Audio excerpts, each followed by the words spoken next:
So sometimes the best way to learn is to copy someone else. And if you love this song like I do, it's called Some Days by Sonny Fodera. I love the plucks at the beginning. So what I'm going to do now is I'm going to record it into Ableton, as you can see here. Then I'm going to line it with the beat. And then what I'm going to do is make a duplicate of that. And then I'm going to warp it so you can only hear the transients. Just like that.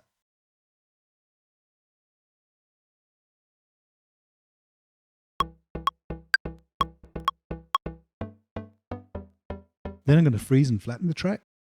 Then I'm going to right click on the track and then select Convert Melody to New MIDI Track. And this is what you get. You might have to clean it up a little bit.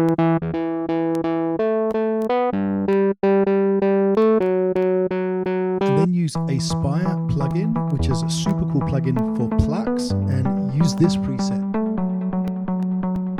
Just tweak the reverb and delay, and then you can build the song from there.